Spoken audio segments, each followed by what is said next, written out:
Hi, everyone, and welcome to another episode of Saturday Shout Out in the Thrive Tribe.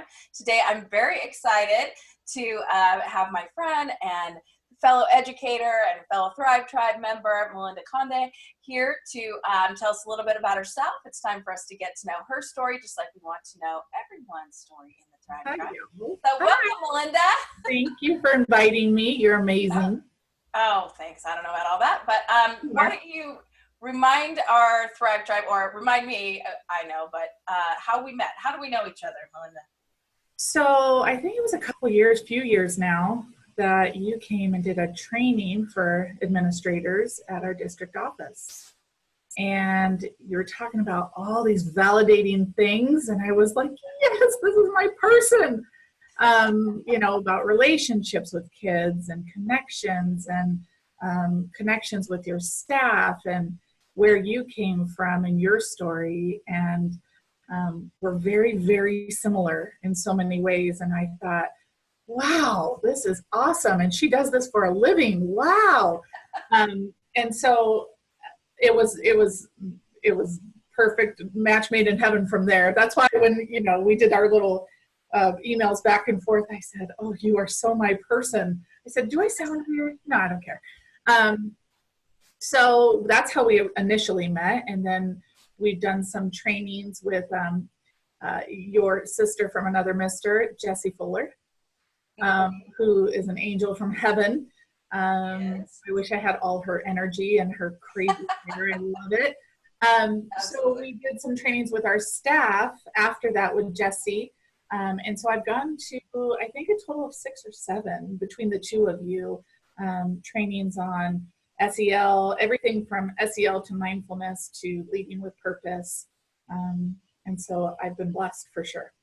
Oh, well, thanks. It's a blessing to facilitate training sessions for people like you who are passionate and excited and super engaged. So tell us a little bit, and thank you for your kind words, by the way. Tell us a little bit about the work you do now, and then I do want to explore a little bit about the work you did before. But what do you do for a living right now? Okay, right now, currently, I'm an assistant principal at a middle school in Menifee. I'm really, really, really lucky to have this job. I work with an amazing principal who allows me to co-principal with her and create a site for students and staff that we feel is moving in the right direction. I was a teacher for, I think it was, I'm a mom with 3 kids, so everything's mishmashed in this head of mine.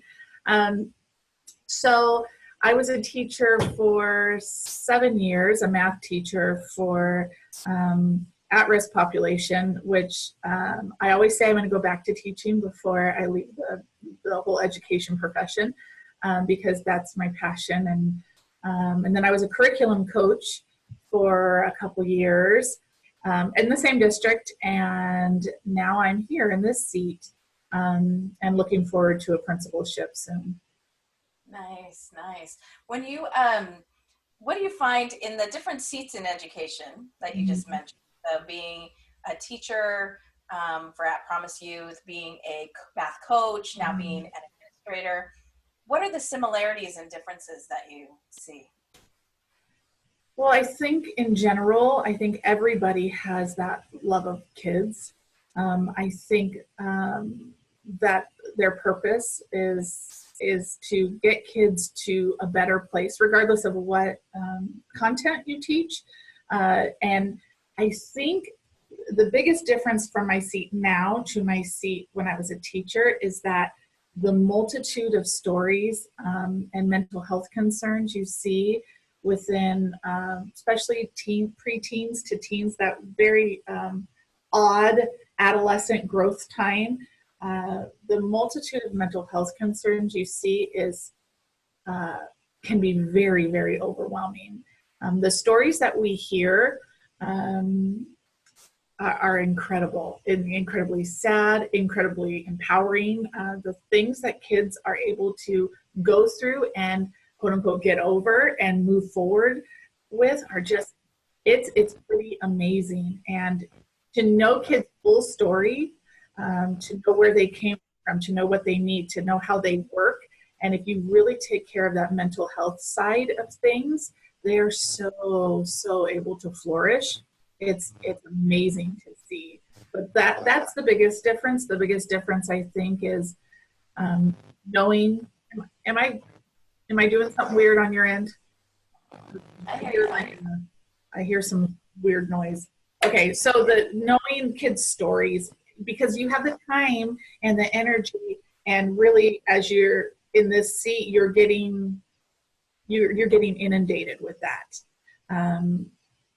and taking the time to understand where they come from. Where, as an 8th grade math teacher, you had 180 kids every day, and although you're still able to form those connections, and you're still able to make it an environment where kids can thrive. It's just different. It's very, very different. So it sounds like now as an assistant principal, you're able to have the time and space for some more in-depth conversations. 100%. And some kids, a handful of kids as a teacher, their story and what's going on, but it's nearly physically impossible to teach the curriculum, do what you're doing all day in and out, and then take care of the 180 kids the way you want to take care of them. But thankfully, we have a lot of resources here that we can refer. Our teachers are so good here at this site, and they're able to refer when they need to refer, and they're able to see things that we don't even have a clue of. It because it takes a team for sure. Well, and that's why I think SEL is so, and I'm starting to call it SEAL now, social, emotional, and academic learning. I saw that. Look at you. Because it really is. It's all intertwined. It's not separate. And I think that as we look at ways to teach in a circle, to have some time for community building, then it is tier 1 mental health, because that's helping the kid and the teacher feel connected. Tell us a little bit about what you did before you came into education. So I was a deputy probation officer for juveniles. So this exact age group that I help now, or that I hope that I'm leading now and carving for the future, I dealt with them in the criminal justice realm. And so that was absolutely eye-opening. My intention when getting my criminal justice degree was to use that to help kids. That, where else would you help the neediest kids, really, or the at-promise kids? Where else would you help them other than when they're dealing with issues pertaining to the criminal justice system? And boy, was it eye-opening. I was so naive. So when I was put there, I have some horrific stories that I could tell you that you wouldn't even believe to be true. And I thought that the purpose of my job was to help ease them into a better life, be it any way. I mean, even initially going to counseling, or it didn't, I didn't know what that looked like, but I thought that I was going to be able to assist them in becoming better, and or at least mentor. And it's so over inundated. The criminal justice system is so over inundated, and although they have rehabilitation on their mind for sure, that is the hope. The idea is that you don't really have time. You don't have the time to really get to know somebody. And my mind was, when I'm sitting there at the Juvenile Justice Center, and a young lady who's living with her boyfriend in a motel. She's 14, barely turned 14, and her boyfriend's 23, and he's selling drugs out of the hotel, and she is in foster care. It couldn't be a worse story for her, yet I'm going to request that she's on probation or spend some time in juvenile hall to learn what she's, a better way of life. And I just thought, this is not, it was very reactive to me instead of being proactive. And so I looked at that and thought, where can you get them before they're there? And I thought education has got to be the place. So went back to school, and now I'm here. That's awesome. I think that that gives you such incredible insight I to, agree. even more maybe of a sense of purpose, because you know what could happen if the prevention and intervention isn't done at the school level. Yeah, the school to prison pipeline is a very real thing, and I really saw it firsthand, because you look at, when I was in investigation, so you look at all of their data from school and you see how many times they were suspended, and it is a absolute, there's a truth to, you suspend, they're likely to be in the juvenile justice system, and then ways to make sure that they have the assistance they need while they're here, because we only have control of that. So. Right. Powerful. What do you do to, in your kind of, you're a giver and you give a lot to your kids and to your personal kids, your school kids, your adult kids at school, your staff. Yeah. How do you take care of your well-being? So I wasn't so good at this before, but now that I'm 42, I've learned that you can't give if you aren't healthy mentally. And I have the most amazing husband in the world who doesn't mind if I come home and hang out and do nothing and really just put on some meditation music, and he just rolls with it. And we've known each other for a very, very long time. So it's been grown, we've grown together. And I think that his support with everything, he is 100% behind me with this job, with my goals. And I don't know that I'd be so mentally healthy without him, because he allows me to just veg when I need to, go get a massage when I need to. There's no outside pressure of him, having many expectations. No, we have kids. We have 3 kids that are 22, 17, and 6. Oh, wow. I know. And they're a joy beyond all belief. Not 100% of the time, but most of the time. And so when I need to go to readjust, recharge, reflect, I love the beach. I love the beach. I'm an oceanside girl, so I'm from the beach. And so I do what my body is telling me to do. I really learned to listen. If you need to go sit on the couch and watch Mystic Pizza and eat a gallon of ice cream, you do that. I just learned that you listen to yourself and you don't put so much, it's not that important at the end of the day if your living room is vacuumed. It is that important at the end of the day if you're mentally healthy.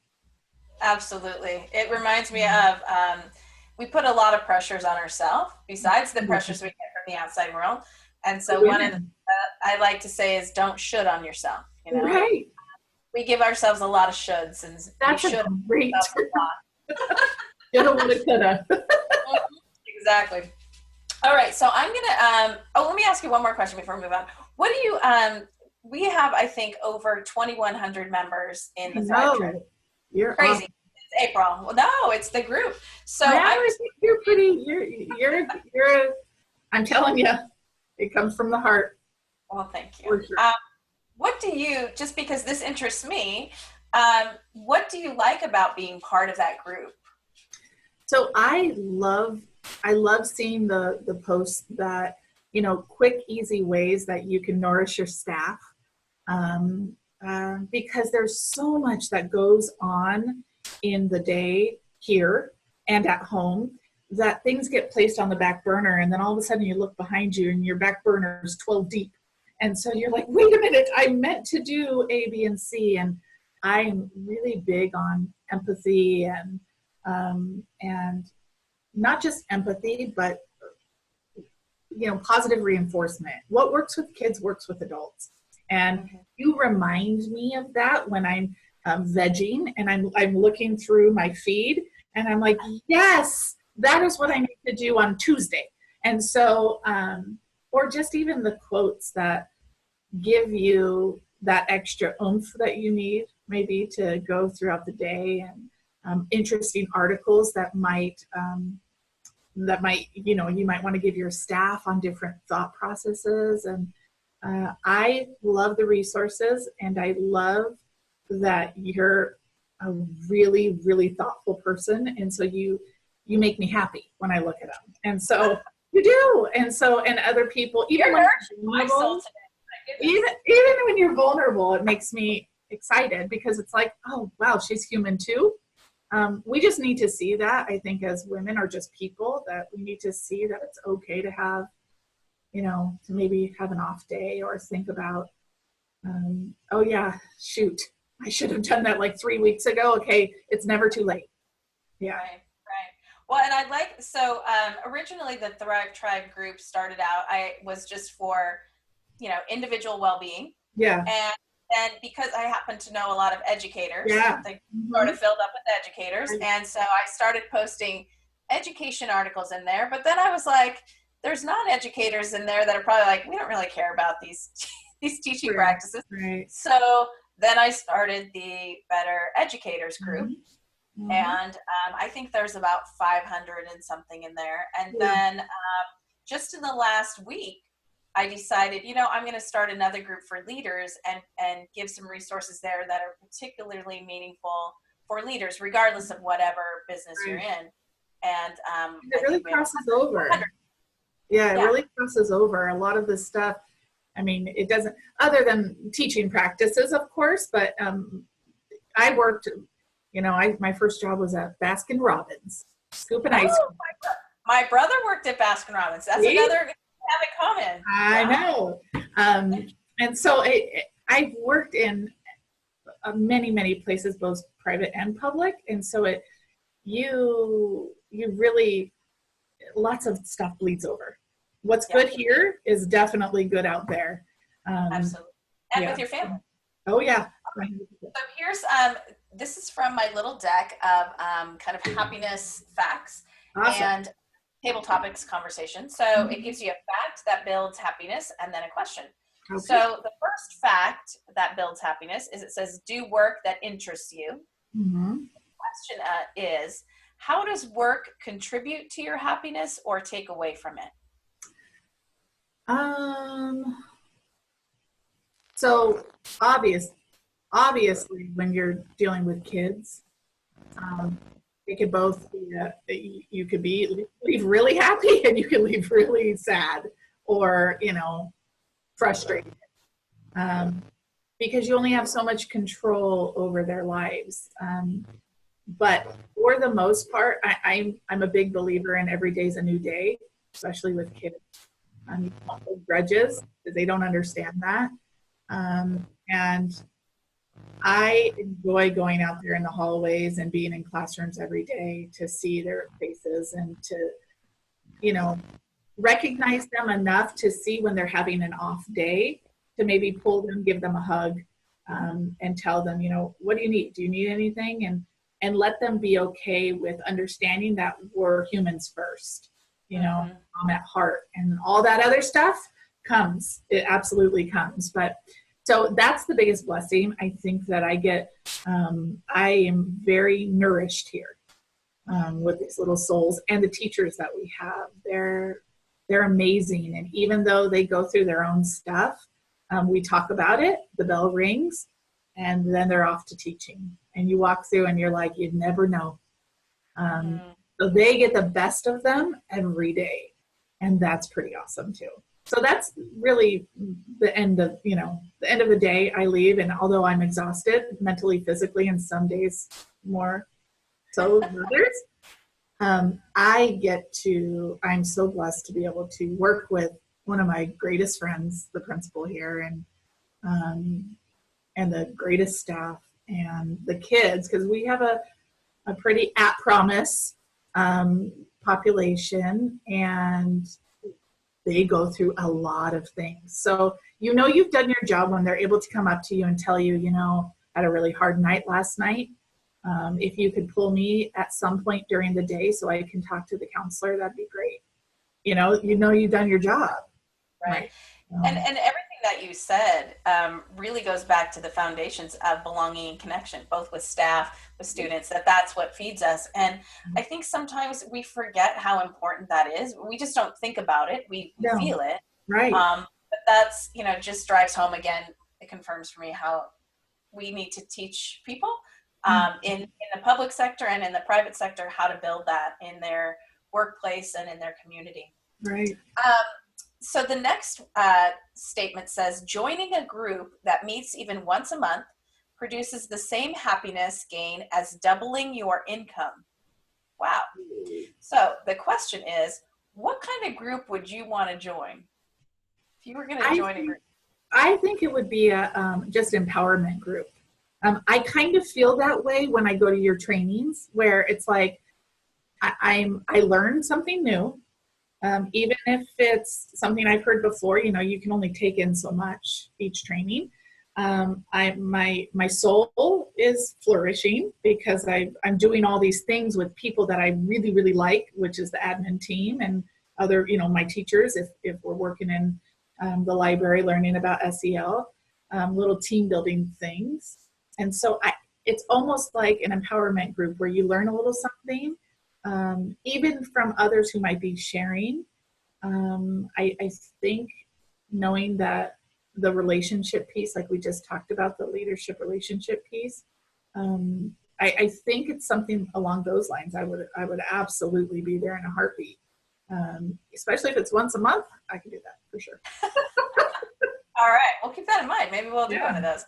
I think that needs to be your next thing. All right, I'll work on that. Okay. So this is a question that I ask everyone, and it is, if you could teach the world just one thing, and I give the caveat that the world needs to know a lot, but if one thing that they could learn from Melinda, what would you want to teach them? Wow. One thing. So I think that they go hand in hand, because I can't just choose one, of course. I'm going to say kindness, but empathy, I'm going to slide it in there real quick. I'm not a big rule follower. You can break it a little bit. I know. So I think it would be kind. Be kind to people. You don't know what they're going through. You don't know what their story is. You said something in one of our last trainings where instead of being mad at the person driving in front of you, ask to do the why. I wonder if he had a fight with his wife and that's why he's driving a little crazy. I wonder if there's an emergency at the hospital. That was super, it calms my nerves because I've tried it. It calms my nerves and it kind of puts things into perspective for you. So I kind of would like people to look at things with a different lens, maybe some perspective. Be kind, because you don't know what's going on with other people. Take it, take that into Get curious, not furious. There you go. There you go. All right, now comes the scary part where you get to ask me a question that I don't know what you're going to ask me, but I'm going to prepare myself. Okay. So I know that you were an administrator. And so what gave you the courage to leave a profession that you so loved? I mean, that's very clear to all of us, that you so loved, with babies that you so loved and so needed you. So what gave you that courage to go from here to what you're doing now? Well, I know you have. That's a big one. I know. I've been thinking about this 24 hours. All right. I have always loved teaching. Even before I was a teacher, in every job that I had, I became a staff development person. Like I worked at the bank, and then I, did little staff trainings for the people at the bank. I was an assistant manager at Contempo Casuals. I don't know if you remember Contempo Casuals, but I would always just try and teach people stuff. And so I loved being a teacher. When I became an administrator, I never wanted to be an administrator. Mhm. And then when I got in there, I thought, I'm going to be a teacher here. And so that's really how I viewed my role as an administrator, is I'm just going to teach the bigger kids, the adults, and Mhm. support them and nurture them so that they can do what they need to do to teach Yeah. kids. Yeah. But I always had the love for teaching. And so when an opportunity came up, and I did professional learning all the while Yeah. I was an administrator, but you know, one day I got a call that said, "Hey, do you want to do this full time?" And I was like, "Wait, not write 30 evaluations, not I don't have to attend any more IEP meetings. I don't know." Right. Yeah. So yeah, I just feel like it's my purpose in life is to, if we all have different strengths and gifts and talents and passions. And I feel that in doing the work that I do, Mhm. which my little slogan, or not slogan, but purpose statement is influencing, inspiring, and igniting humans to thrive, Mhm. that when I'm doing that, I'm walking in my purpose and hopefully I'm helping others find theirs. And You so are. that's why I left. And it was scary because I was leaving retirement Yeah. and Yeah. Great. Yeah. I don't know. I'm a little rebel, I guess, but hopefully it will all turn out well for me. We'll see. I love it. I love it. All right. Well, thank you so much for being Thank here, Melinda, you. and letting the Thrive Tribe get to know you a little better. Thank Thrive you. Tribe, make sure you show Melinda some love, give our little interview a like, ask a question, do a comment, and I'm looking for the rest of you to do interviews too. I Thanks love it. again, Melinda. Peace Yeah. out, Bye. everyone. Bye. Bye. See you.